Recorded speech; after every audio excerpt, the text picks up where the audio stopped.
और ये वो नए भारत का प्रतिबिंब है जिसका ध्येय वाक्य वो बन चुका है जो हम हर 26/11 की बरसी पर देखते हैं कि India will neither forgive and India will neither forget. Bharat ना आतंकियों को कभी भूलेगा, ना भारत इन आतंकियों को कभी माफ करेगा। चाहे पाताल ही सही, हम पाताल में भी घुसकर आतंकियों की गर्दन पर हाथ रखकर उन्हें खींचकर न्याय के पथ पर लाने का दमखम रखते हैं। ये उस नए भारत के संकल्प का प्रतिबिंब है। ये भारत की आज की जो है संकल्पित एक मानसिकता है। आज केवल 138 भारतीय विक्टिम्स के लिए ही नहीं, बल्कि 26/11 में जो मारे गए US, Israel, France, Germany, Italy, Malaysia समेत कुल 17 से 18 देशों के विक्टिम्स, उनके लिए न्याय के पथ पर एक बहुत बड़ा कदम है इंसाफ की ओर। It is a big step taken for insuring and coming closer to justice and closure, not just for the 138 Indian victims, but the victims from many other countries, including the United States, Israel, France, Germany, Canada, Malaysia, almost 17 countries. आज तुकाराम ओमड़े से लेकर major Sandeep उन्नी कृष्णन, आज हवलदार गजेंद्र सिंह से लेकर Mumbai police के जाबाज police officer विजय सालास्कर, हर एक शहीद सुरक्षाकर्मी के प्रति, हर एक शहीद एनएसजी कमांडो के प्रति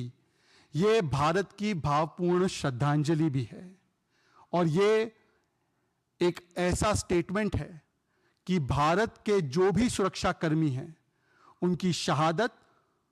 उनकी कुर्बानी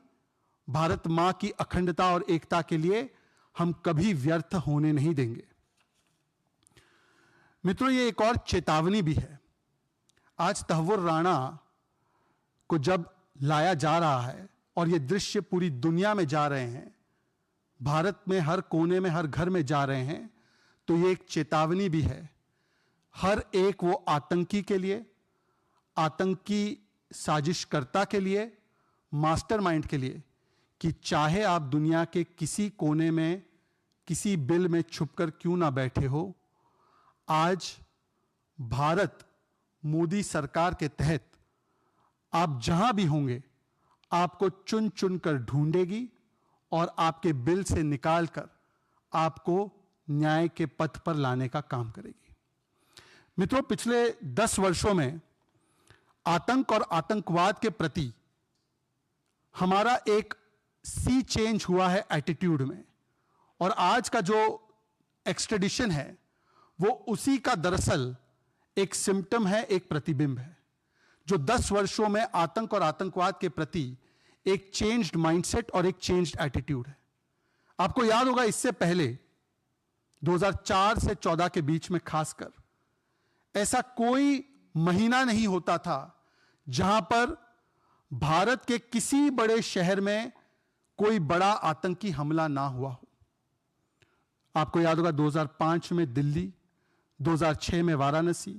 2007 में लखनऊ, 2008 में जयपुर, बेंगलुरु, अहमदाबाद,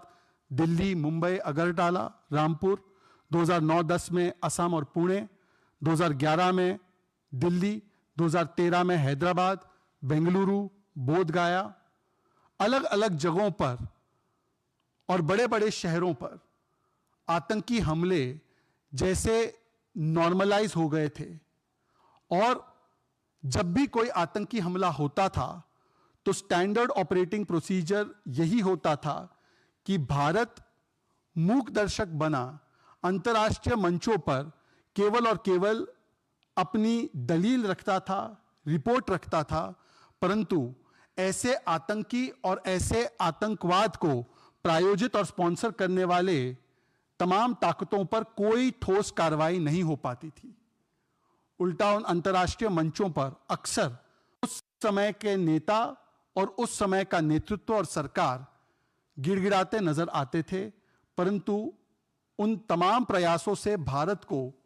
कोई जीत आतंकवाद के खिलाफ हासिल नहीं होती थी। पर आज हम देख सकते हैं कि जहां पर हर वर्ष 700 से अधिक नागरिक मारे जाते थे प्रतिवर्ष आतंकी हमलों में, आज ऐसे बड़े आतंकी हमले हमारे बड़े शहरों में लगभग रुक चुके हैं, थम चुके हैं। पहले वोट बैंक के नाम पर आतंकवाद के प्रति एक सॉफ्ट कॉर्नर भी अपनाया जाता था और सॉफ्ट अप्रोच भी अपनाया जाता था। तराजू में तोला जाता था कि यदि आतंकवाद के प्रति कड़ा प्रहार किया गया, कड़ी कार्रवाई की गई, तो इससे कोई वोट बैंक में असर तो नहीं पड़ेगा। और उस समय तो आतंकवाद फैलाने वाले और आतंकवाद को प्रायोजित करने वाले लोगों को और आतंकवादी प्रायोजित देशों को मोस्ट फेवर्ड नेशन की तरह भी देखा जाता था। MFN, most favoured nation status दिया जाता था। आज जब आतंकी हमले, एकाध हमले अगर होते भी है, चाहे उरी में या चाहे पुलवामा में, तो आज MFN स्टेटस नहीं, मोस्ट फेवर्ड नेशन स्टेटस नहीं, बल्कि आज MTJ, मुंह तोड़ जवाब स्टेटस दिया जाता है। आज घर में घुसकर एयर स्ट्राइक भी किया जाता है, घर में घुसकर सर्जिकल स्ट्राइक भी किया जाता है, और आतंकवाद के प्रति एक जीरो टॉलरेंस का अप्रोच रखा गया है। यह है एटीट्यूडनल चेंज आतंकवाद के प्रति जो हमने पिछले 10 वर्षों में देखा है। पाकिस्तान को अंतर्राष्ट्रीय मंचों पर बेनकाब करने के बदले 2004 से 14 के बीच में आपने देखा होगा कि कई बार आतंकी हमलों को व्हाइट वॉश करके पाकिस्तान से दोष हटाकर उल्टा उन आतंकी हमलों का दोष भारत के ऊपर, भारत के लोगों के ऊपर और भारत की सुरक्षा एजेंसियों के ऊपर भी डालने का कुत्सित प्रयास किया गया था 2004 से 14 के बीच। चाहे वो समझौता ब्लास्ट हो या चाहे मुंबई का आतंकी हमला ही क्यों ना हो,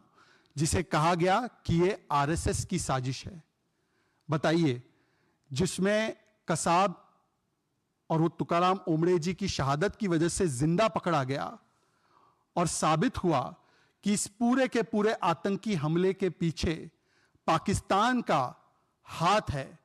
पाकिस्तान और आईएसआई का इसमें रोल है। और पाकिस्तान को बेनकाब करने के बदले उस समय कांग्रेस के वरिष्ठ नेता अगर पार्टी नहीं कर रहे थे, अगर लेट नाइट तक पार्टी उनकी नहीं चल रही थी, तो उनका दूसरा काम केवल यह था कि कैसे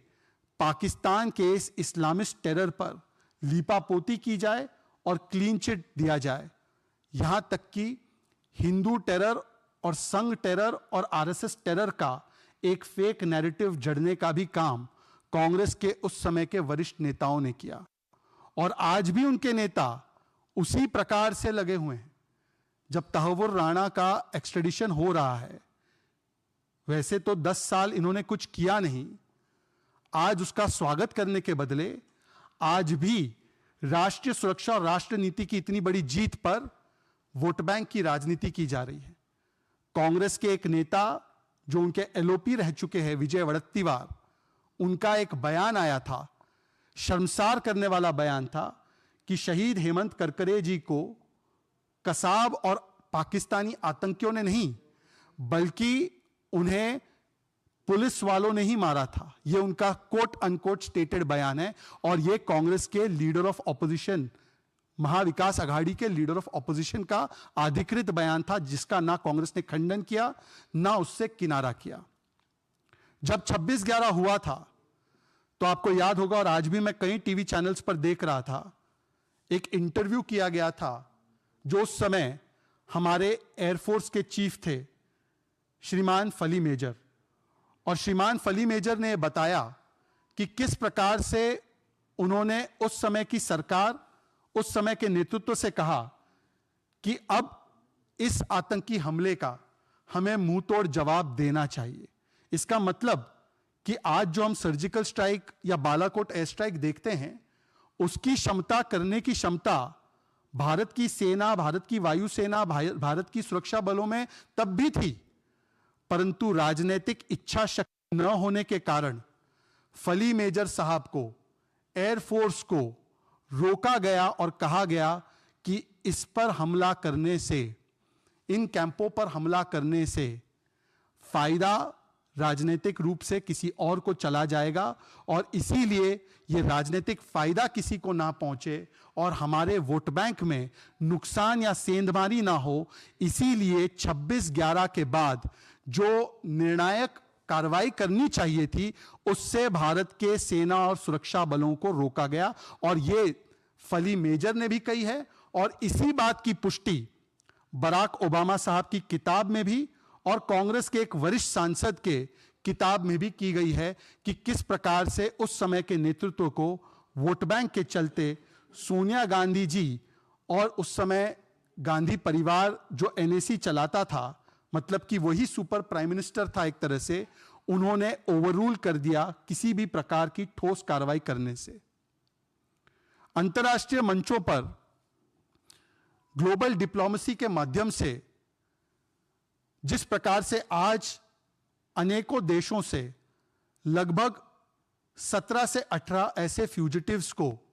वापस लाने का काम भारत की सरकार, मोदी सरकार ने पिछले कुछ वर्षों में किया है, चाहे वो यूएई से हो, चाहे वो थाईलैंड से हो, अनेकों देशों से हो, चाहे वो यूनाइटेड स्टेट्स से हो। यह भारत की कूटनीतिक जीत का भी, भारत के बढ़ते हुए डिप्लोमेटिक स्टैचर का भी, भारत के ग्रोइंग पॉलिटिकल ग्लोबल इन्फ्लुएंस का भी एक परिचायक है और भारत की एजेंसीज के बीच में इंटर एजेंसी कोऑर्डिनेशन किस प्रकार से आज काम कर रहा है उसका भी एक प्रतिबिंब है। परंतु 2004 से 14 के बीच ऐसा कोई प्रयास करने के बदले, और आप लोग मुझसे सभी लोग वरिष्ठ हैं, ग्लोबल प्लेटफॉर्म पर जाकर, अंतर्राष्ट्रीय प्लेटफॉर्म पर जाकर भारत के केस को मजबूत करने के बदले भारत को मजबूर दिखाते हुए शर्म अल शेख में ऐसा डिक्लेरेशन साइन किया गया, ऐसा डिक्लेरेशन दिया गया जिससे कि भारत पर ही दूसरे देशों में और दूसरे जगहों पर आतंकवाद फैलाने का आरोप लगा।